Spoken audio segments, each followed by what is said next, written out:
सियावर रामचंद्र की, सियावर रामचंद्र की जय सिया राम। उत्तर प्रदेश की राज्यपाल आनंदीबेन पटेल,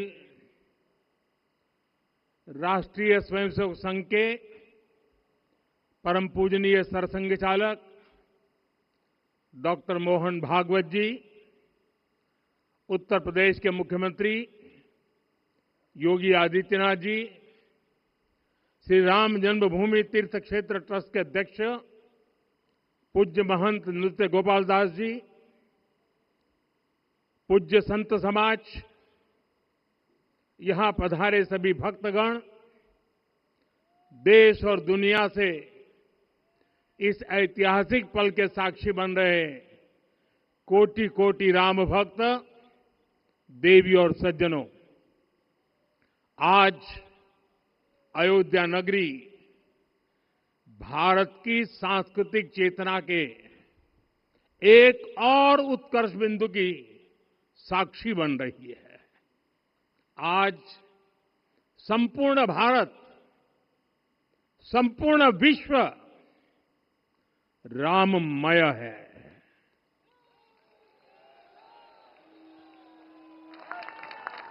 हर राम भक्त के हृदय में अद्वितीय संतोष है, असीम कृतज्ञता है, अपार अलौकिक आनंद है। सदियों के घाव भर रहे हैं, सदियों की वेदना आज विराम पा रही है, सदियों का संकल्प आज सिद्धि को प्राप्त हो रहा है। आज उस यज्ञ की पूर्णाहुति है जिसकी अग्नि 500 वर्ष तक प्रज्वलित रही। जो यज्ञ एक पल भी आस्था से डिगा नहीं, एक पल भी विश्वास से टूटा नहीं। आज भगवान श्री राम के गर्भगृह की अनंत ऊर्जा, श्री राम परिवार का दिव्य प्रताप इस धर्म ध्वजा के रूप में इस दिव्यतम भव्यतम मंदिर में प्रतिष्ठापित हुआ है। और साथियों, ये धर्म ध्वजा केवल एक ध्वजा नहीं, ये भारतीय सभ्यता के पुनर्जागरण का ध्वज है। इसका भगवा रंग, इस पर रचित सूर्यवंश की ख्याति, वर्णित ओम शब्द और अंकित कोविदार वृक्ष राम राज्य की कीर्ति को प्रतिरूपित करता है। ये ध्वज संकल्प है, ये ध्वज सफलता है, ये ध्वज संघर्ष से सृजन की गाथा है, ये ध्वज सदियों से चले आ रहे स्वप्नों का साकार स्वरूप है। ये ध्वज संतों की साधना और समाज की सहभागिता की सार्थक परिणति है। साथियों, आने वाली सदियों और सहस्त्र शताब्दियों तक ये धर्म ध्वज प्रभु राम के आदर्शों और सिद्धांतों का उद्घोष करेगा। ये धर्म ध्वज आह्वान करेगा, सत्यमेव जयते नानृतम, यानी जीत सत्य की ही होती है, असत्य की नहीं। ये धर्म ध्वज उद्घोष करेगा, सत्यम एक पदम, ब्रह्म सत्य धर्म प्रतिष्ठित, अर्थात सत्य ही ब्रह्म का स्वरूप है, सत्य में ही धर्म स्थापित है। ये धर्म ध्वज प्रेरणा बनेगा, प्राण जाए पर वचन न जाहि, अर्थात जो कहा जाए वही किया जाए। ये धर्म ध्वज संदेश देगा, कर्म प्रधान विश्व रची राखा, अर्थात विश्व में कर्म और कर्तव्य की प्रधानता हो। ये धर्म ध्वज कामना करेगा, बैर न विग्रह आस न त्रासा, सुखमय ताहि सदा सब आशा, यानी भेदभाव, पीड़ा परेशानी से मुक्ति, समाज में शांति और सुख हो। ये धर्म ध्वज हमें संकल्पित करेगा, नहीं दरिद्र को दुखी न दीना, यानी हम ऐसा समाज बनाएं जहां गरीबी न हो, कोई दुखी या लाचार न हो। साथियों, हमारे ग्रंथों में कहा गया है, आरोपितम ध्वजम दृष्ट्वा ये अभिनंदनित धार्मिका ते अपि सर्वे प्रमुच्यते महापातक कोटि भी, यानी जो लोग किसी कारण मंदिर नहीं आ पाते और दूर से मंदिर के ध्वज को प्रणाम कर लेते हैं, उन्हें भी उतना ही पुण्य मिल जाता है। साथियों, ये धर्म ध्वज भी इस मंदिर के ध्येय का प्रतीक है। ये ध्वज दूर से ही राम लला की जन्मभूमि के दर्शन कराएगा और युगों युगों तक प्रभु श्री राम के आदेशों और प्रेरणाओं को मानव मात्र तक पहुंचाएगा। साथियों, मैं संपूर्ण विश्व के करोड़ों राम भक्तों को इस अविस्मरणीय क्षण की, इस अद्वितीय अवसर की हार्दिक शुभकामनाएं देता हूं। मैं आज उन सभी भक्तों को भी प्रणाम करता हूं, हर उस दानवीर का भी आभार व्यक्त करता हूं जिसने राम मंदिर निर्माण के लिए अपना सहयोग दिया। मैं राम मंदिर के निर्माण से जुड़े हर श्रमवीर, हर कारीगर, हर योजनाकार, हर वास्तुकार, सभी का अभिनंदन करता हूं। साथियों, अयोध्या वह भूमि है जहां आदर्श आचरण में बदलते हैं। यही वह नगरी है जहां श्री श्री राम ने अपना जीवन पथ शुरू किया था। इसी अयोध्या ने संसार को बताया कि एक व्यक्ति कैसे समाज की शक्ति से, उसके संस्कारों से पुरुषोत्तम बनता है। जब श्री राम अयोध्या से वनवास को गए तो वे युवराज राम थे, लेकिन जब लौटे तो मर्यादा पुरुषोत्तम बनकर के आए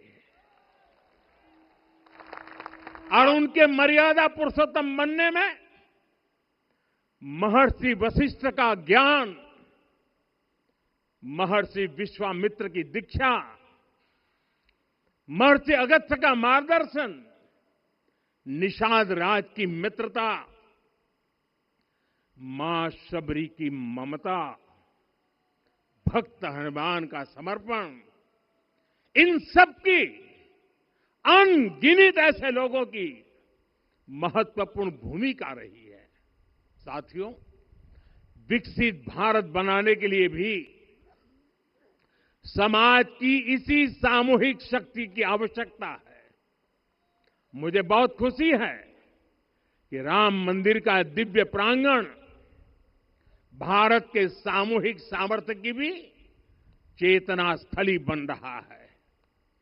यहां सप्त मंदिर बने हैं। यहां माता शबरी का मंदिर बना है, जो जनजातीय समाज के प्रेम भाव और आतिथ्य परंपरा की प्रतिमूर्ति है। यहां निषादराज का मंदिर बना है। ये उस मित्रता का साक्षी है जो साधन नहीं, साध्य को, उसकी भावना को पूजती है। यहां एक ही स्थान पर माता अहिल्या है, महर्षि वाल्मीकि है, महर्षि वशिष्ठ है, महर्षि विश्वामित्र है, महर्षि अगस्त्य है और संत तुलसीदास है। रामलला के साथ साथ इन सभी ऋषियों के दर्शन भी यहीं पर होते हैं। यहां जटायु जी और गिलहरी की मूर्तियां भी हैं, जो बड़े संकल्पों की सिद्धि के लिए हर छोटे से छोटे प्रयास के महत्व को दिखाती है। मैं आज हर देशवासी से कहूंगा कि वो जब भी राम मंदिर आए तो सप्त मंदिर के दर्शन भी अवश्य करें। ये मंदिर हमारी आस्था के साथ साथ मित्रता, कर्तव्य और सामाजिक सद्भाव के मूल्यों को भी शक्ति देते हैं। साथियों, हम सब जानते हैं हमारे राम भेद से नहीं, भाव से जुड़ते हैं। उनके लिए व्यक्ति का कुल नहीं, उसकी भक्ति महत्वपूर्ण है। उन्हें वंश नहीं, मूल्य प्रिय है। उन्हें शक्ति नहीं, सहयोग महान लगता है। आज हम भी उसी भावना से आगे बढ़ रहे हैं। पिछले 11 वर्षों में महिला, दलित, पिछड़े, अति पिछड़े, आदिवासी, वंचित, किसान, श्रमिक, युवा, हर वर्ग को विकास के केंद्र में रखा गया है।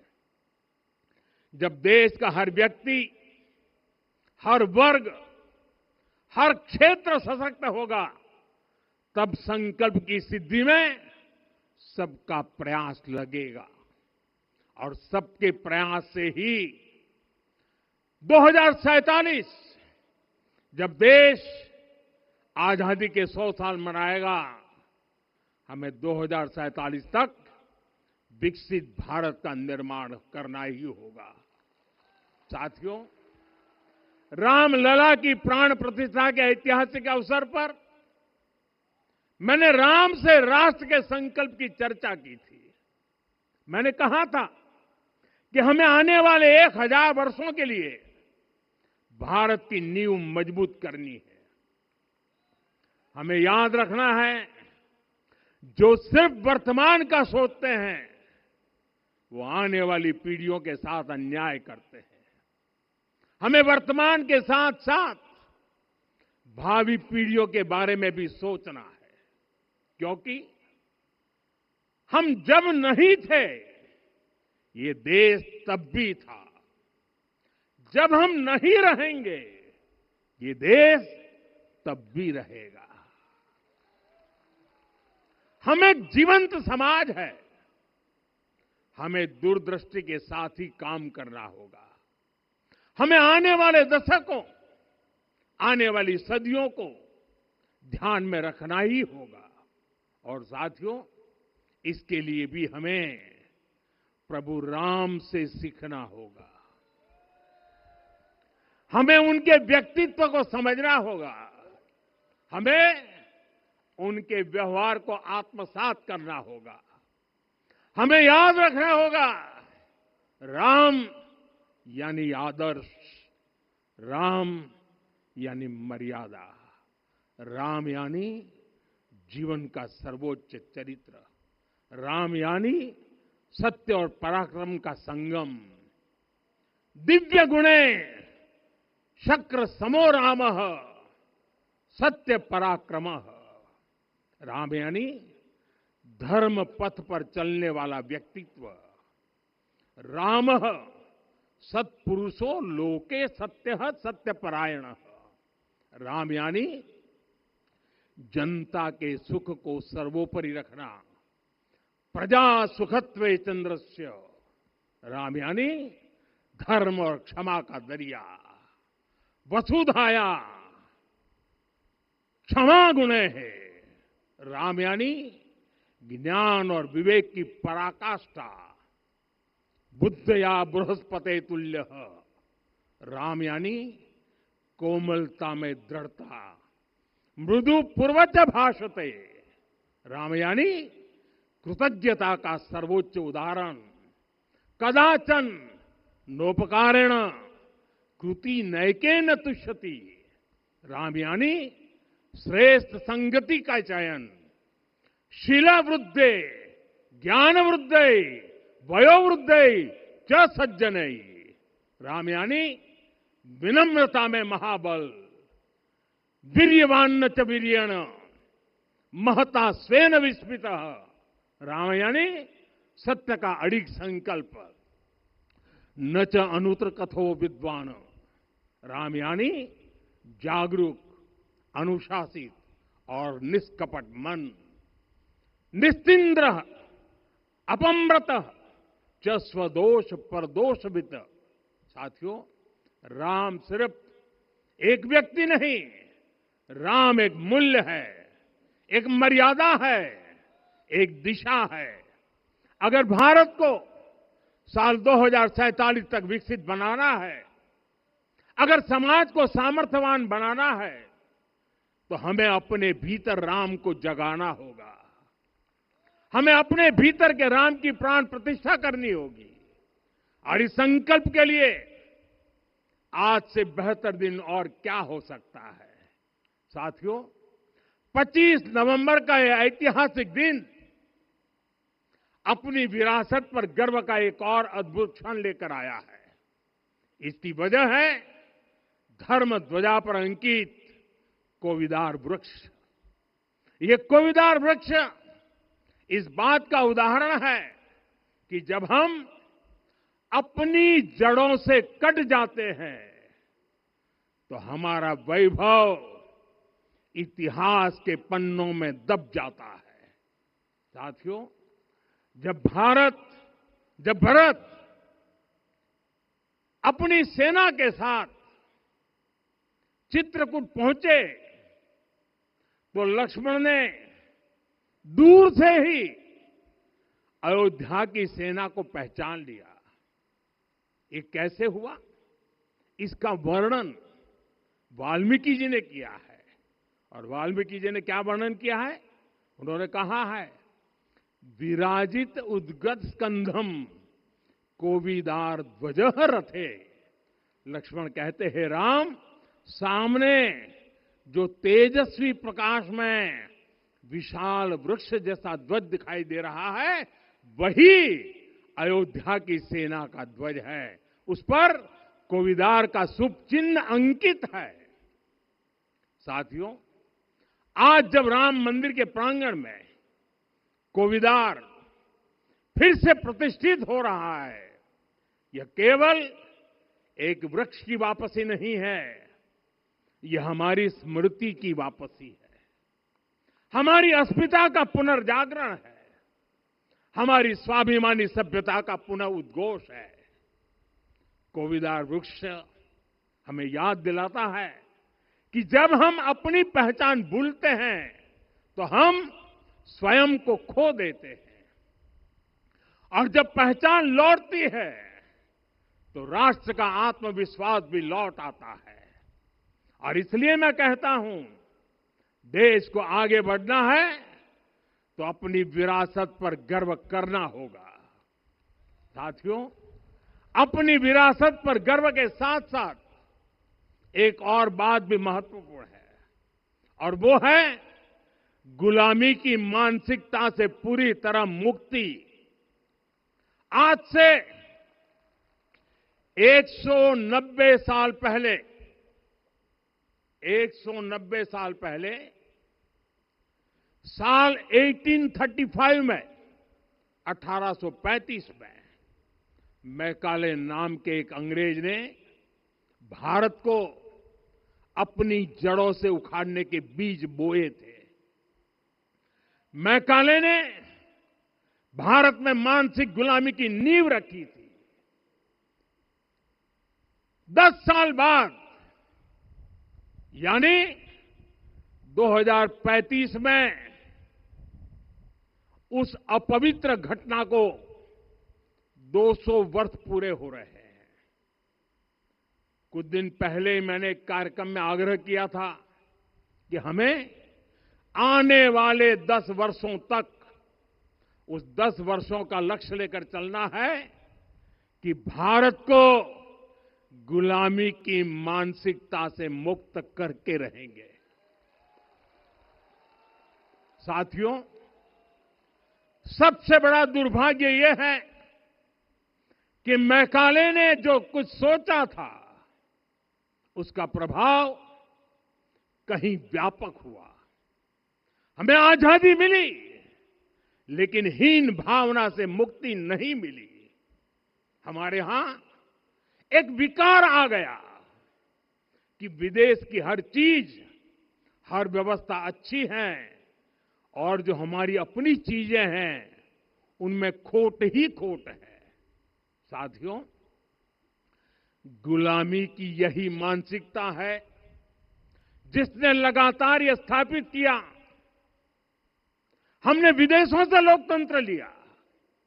कहा गया कि हमारा संविधान भी विदेश से प्रेरित है, जबकि सच ये है कि भारत लोकतंत्र की जननी है, मदर ऑफ डेमोक्रेसी है। लोकतंत्र हमारे डीएनए में है। साथियों, अगर आप तमिलनाडु जाएंगे तो तमिलनाडु के उत्तरी हिस्से में उत्तीर मेरूर गांव है। वहां हजारों वर्ष पहले का एक शिलालेख है। उसमें बताया गया है कि उस कालखंड में भी कैसे लोकतांत्रिक तरीके से शासन व्यवस्था चलती थी, लोग कैसे सरकार चुनते थे। लेकिन हमारे यहां तो मैग्ना कार्टा की प्रशंसा का ही चलन रहा। हमारे यहां भगवान बसवन्ना, उनके अनुभव मंटपा की जानकारी भी सीमित रखी गई। अनुभव मंटपा यानी जहां सामाजिक, धार्मिक और आर्थिक विषयों पर सार्वजनिक बहस होती थी, जहां सामूहिक सहमति से निर्णय लिए जाते थे। लेकिन गुलामी की मानसिकता के कारण इस भारत की कितनी ही पीढ़ियों को इस जानकारी से भी वंचित रखा गया। साथियों, हमारी व्यवस्था के हर कोने में गुलामी की इस मानसिकता ने डेरा डाला हुआ था। अब याद करिए, भारतीय नौसेना का ध्वज सदियों तक उस ध्वज पर ऐसे प्रतीक बने रहे जिनका हमारी सभ्यता, हमारी शक्ति, हमारी विरासत से कोई संबंध नहीं था। अब हमने नौसेना के ध्वज से गुलामी के हर प्रतीक को हटाया है। हमने छत्रपति शिवाजी महाराज की विरासत को स्थापित किया है।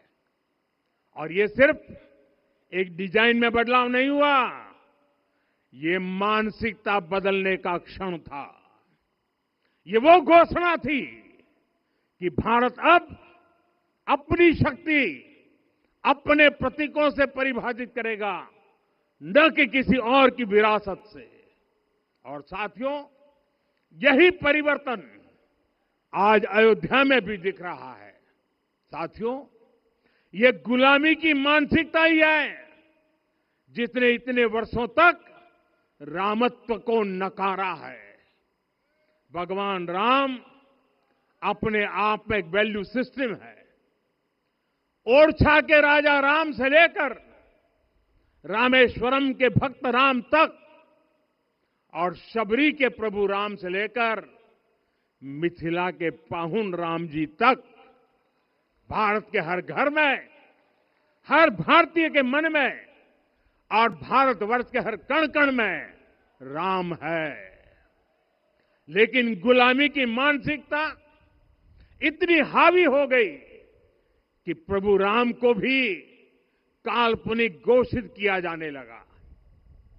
साथियों, अगर हम ठान लें अगले 10 साल में मानसिक गुलामी से पूरी तरह मुक्ति पा लेंगे और तब जाकर के ऐसी ज्वाला प्रज्वलित होगी, ऐसा आत्मविश्वास बढ़ेगा कि 2047 तक विकसित भारत का सपना पूरा होने से भारत को कोई रोक नहीं पाएगा। आने वाले 1000 वर्ष के लिए भारत की नींव तभी सशक्त होगी जब मैकाले की गुलामी के प्रोजेक्ट को हम अगले 10 साल में पूरी तरह ध्वस्त करके दिखा देंगे। साथियों, अयोध्या धाम में रामलला का मंदिर परिसर भव्य से भव्यतम हो रहा है और साथ ही अयोध्या को संवारने का काम लगातार जारी है। आज अयोध्या फिर से वह नगरी बन रही है जो दुनिया के लिए उदाहरण बनेगी। त्रेता युग की अयोध्या ने मानवता को नीति दी। 21वीं सदी की अयोध्या मानवता को विकास का नया मॉडल दे रही है। तब अयोध्या मर्यादा का केंद्र थी, अब अयोध्या विकसित भारत का मेरुदंड बनकर उभर रही है। साथियों, भविष्य की अयोध्या में पौराणिकता और नूतनता का संगम होगा।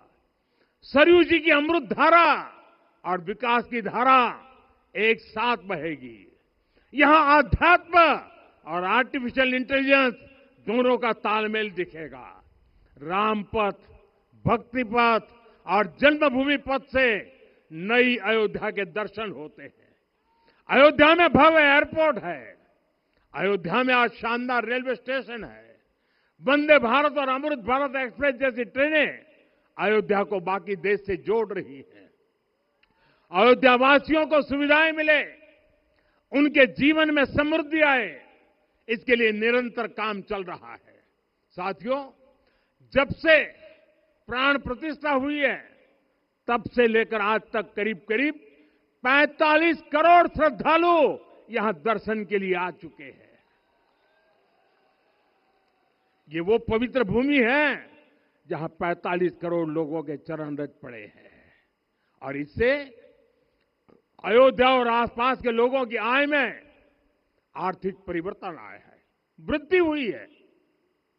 कभी अयोध्या विकास के पैमानों में बहुत पीछे थी, आज अयोध्या नगरी यूपी के अग्रणी शहरों में से एक बन रही है। साथियों, 21वीं सदी का आने वाला समय बहुत महत्वपूर्ण है। आजादी के बाद के 70 साल में भारत विश्व की 11वीं सबसे बड़ी अर्थव्यवस्था बना। 70 साल में 11वीं। लेकिन पिछले 11 साल में ही भारत विश्व की 5वीं सबसे बड़ी अर्थव्यवस्था बन चुका है। और वो दिन दूर नहीं जब भारत विश्व की 3री सबसे बड़ी अर्थव्यवस्था भी बन जाएगा। आने वाला समय नए अवसरों का है, नई संभावनाओं का है और इस अहम कालखंड में भी भगवान राम के विचार ही हमारी प्रेरणा बनेंगे। जब श्री राम के सामने रावण विजय जैसा विशाल लक्ष्य था, तब उन्होंने कहा था, सौरज धीरज ते ही रथ चाका, सत्यशील दृढ़ ध्वज पताका। बल विवेक दम परहित गोरे, क्षमा कृपा समता रजु जोरे। यानी रावण पर विजय पाने के लिए जो रथ चाहिए, शौर्य और धैर्य उसके पहिए हैं, उसकी ध्वजा सत्य और अच्छे आचरण की है। बल, विवेक, संयम और परोपकार इस रथ के घोड़े हैं। लगाम के रूप में क्षमा, दया और समता है, जो रथ को सही दिशा में रखते हैं।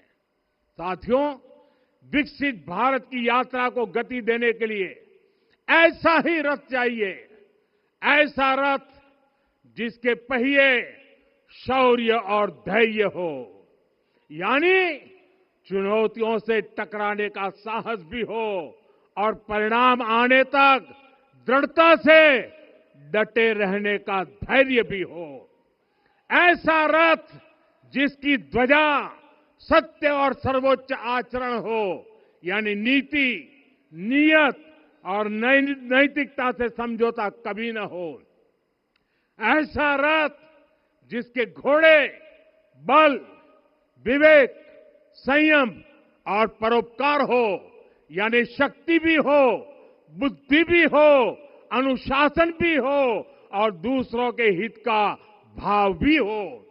ऐसा रथ जिसकी लगाम क्षमा, करुणा और संभाव हो, यानी जहां सफलता का अहंकार नहीं और असफलता में भी दूसरों के प्रति सम्मान बना रहे। और इसलिए मैं आदरपूर्वक कहता हूं, ये पल कंधे से कंधा मिलाने का है, ये पल गति बढ़ाने का है। हमें वो भारत बनाना है जो राम राज्य से प्रेरित हो, और ये तभी संभव है जब स्वयं हित से पहले देश हित होगा, जब राष्ट्र हित सर्वोपरि रहेगा। एक बार फिर आप सभी को बहुत बहुत शुभकामनाएं देता हूं। जय सिया राम, जय सिया राम, जय सिया राम।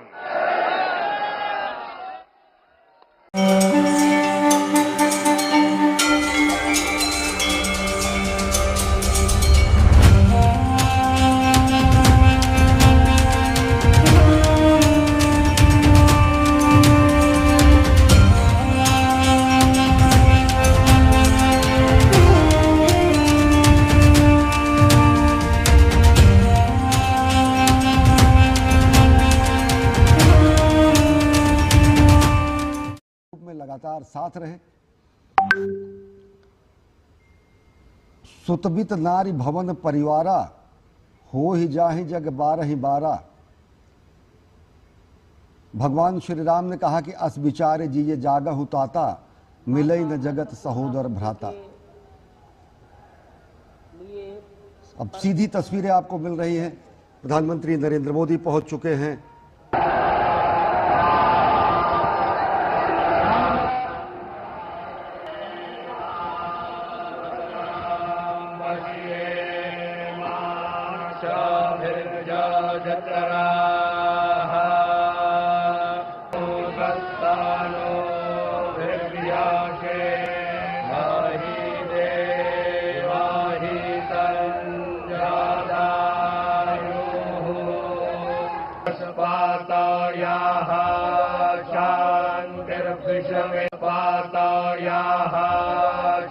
शांतिर्विश्वे देवाः शांतिर्ब्रह्म शांतिः सर्वं शुभ्याः शांति शांति शांति।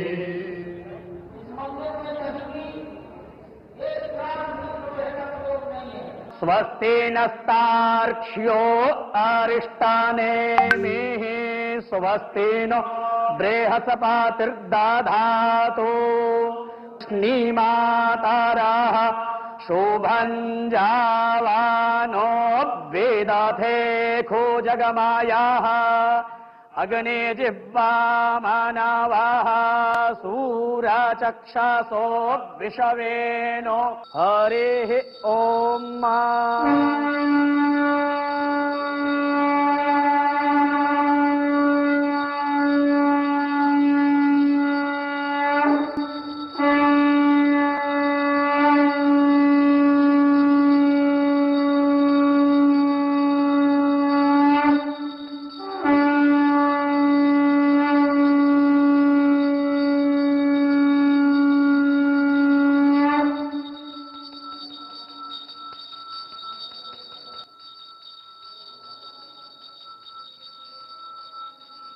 अकाल मृत्युहरणं सर्वव्याधिविनाशनं श्रीराम शरणपादोदकं पीत्वा पुनर्जन्म न विद्यते।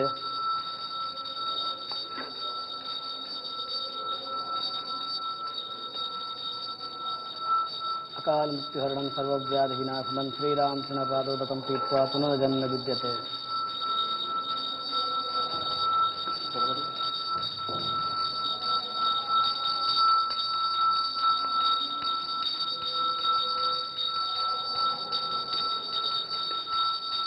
मध्या मेधायाग्ने मेधाविनं कुरु स्वाहा मेधां मे वरुणो ददातु मेधामग्निः प्रजापतिः मेधामिन्दर्श्च वायुश्च मेधां धाता ददातु मे स्वाहा।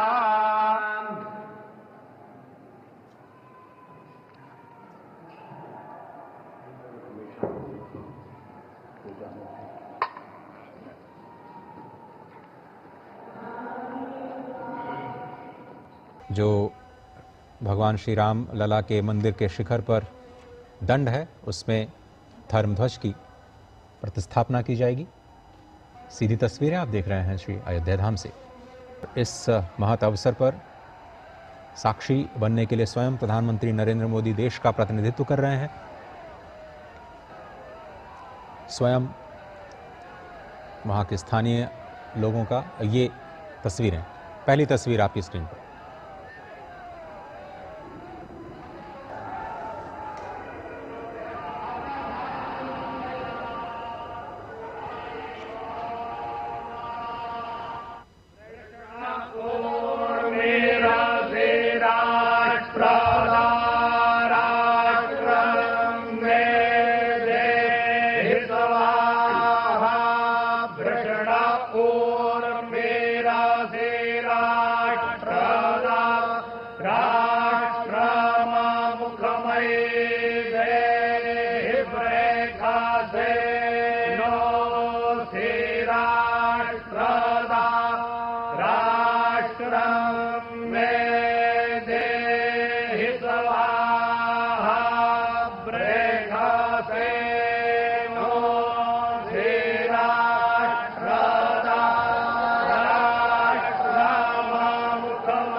राष्ट्र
Hey!